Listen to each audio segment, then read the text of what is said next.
Millions of people have lost weight with personalized plans from Noom. Like Evan, who can't stand salads and still lost 50 pounds. Salads generally for most people are the easy button, right? For me, that wasn't an option. I never really was a salad guy. That's just not who I am. But Noom worked for me. Get your personalized plan today at Noom.com.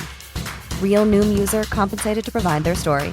In 4 weeks, the typical Noom user can expect to lose 1 to 2 pounds per week. Individual results may vary. Hiring for your small business? If you're not looking for professionals on LinkedIn, you're looking in the wrong place. That's like looking for your car keys in a fish tank. LinkedIn helps you hire professionals you can't find anywhere else, even those who aren't actively searching for a new job but might be open to the perfect role. In a given month, over 70% of LinkedIn users don't even visit other leading job sites. So start looking in the right place. With LinkedIn, you can hire professionals like a professional. Post your free job on linkedin.com/spoken today. Planning for your next trip? Elevate your travel style with Quince. Quince has all the jet-setting essentials you'll want for your next getaway, like European linen, premium luggage options, buttery soft Italian leather bags, and so much more. And it's all priced at 50 to 80% less than similar brands. Plus, Quince only works with factories that use safe and ethical manufacturing practices. Pack your bags with high-quality essentials you'll be wearing for vacations to come with Quince. Go to quince.com/trip for free shipping and 365-day returns. Hello, and welcome to Voices from the Battlefield, part of Waterloo Remembered. The next extract, read from Reverend Stephen Fletcher, consists of the recollections of Edward Cochrane Frith. Welcome. Just to introduce myself for this reading, I'm the Reverend Stephen Fletcher, vicar of a church in South Warwickshire, but also having had for many years interest in the army chaplains that serve both with the army in the peninsula, but also that were present at, and in this case, following the Battle of Waterloo. The passage that's been chosen here concerns the Reverend Edward Cochrane Frith, and he was one of the great chaplains, in my opinion, of the period. The chaplains were always at very low and thin on the ground, and so their time out in the peninsula was very hard to calibrate as to its worth. But one certainly who stood out amongst several was Edward Cochrane Frith, known amongst the soldiers we know as the Fighting Parson. He was certainly an enormous character, big in stature, and on several occasions rose to the fore, both in terms of his horsemanship, which is recorded as being very significant, and also his commitment at being at the front line of things, carrying wounded officers down at the Battle of Mayer from where the fighting took place there. Very highly respected then by the soldiers. I think the passage that I'm about to read tells us quite a lot about Frith and his whole character. Not only was he obviously a very strong man and also very much a soldier's chaplain, getting alongside the troops in a very new way, he was also a very passionate man. He was very close to his family, and in fact it was the death of his first wife that very much drew him to serve as a chaplain. He married towards the end of the campaign, but married for a second time by the Battle of Waterloo, and family life was very important to him. One of his sons became a vicar himself, and it was at one of his churches that Frith was buried at the conclusion of his life. Sadly, that church has since been demolished and taken with it any memorial to Frith, but we can there get some impression perhaps of the man. So the passage I'm about to read takes up the story following the battle.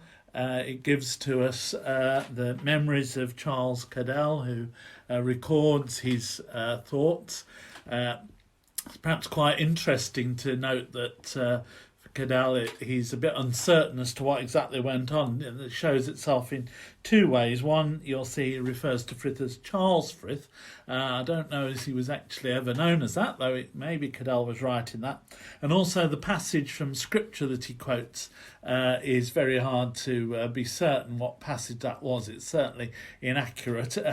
He says he tries to remember it himself, admitting to that, really. But I think it's probably from Psalm 118 would be my best guess as to what was probably the passage, Psalm 118, verse 15.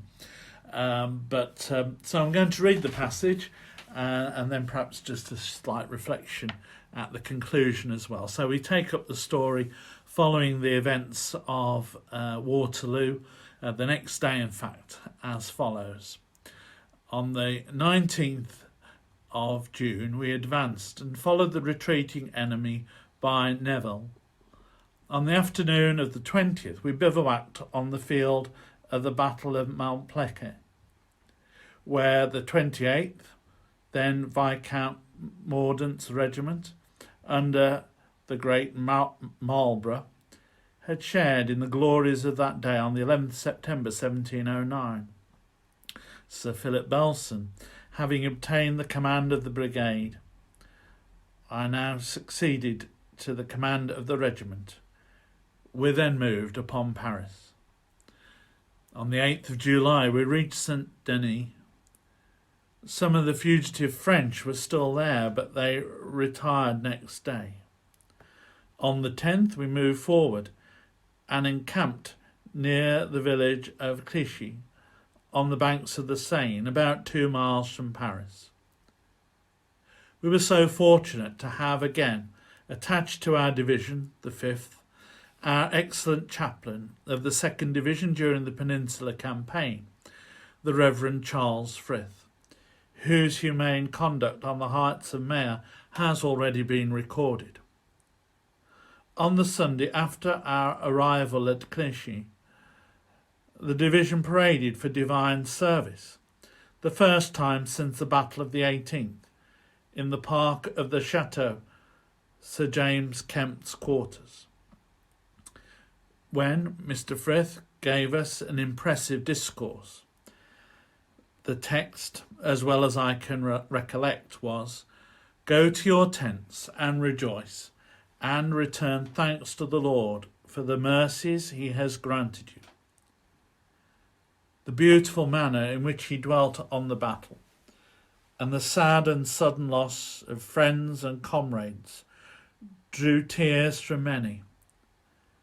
And when he wound up with the sad pangs it would cause at home, to the widows and orphans, the parents and friends of those that had fallen, concluding with the text, "Go to your tents and rejoice, and return thanks to the Lord for the mercies he has granted you," there was hardly a dry eye in the whole division,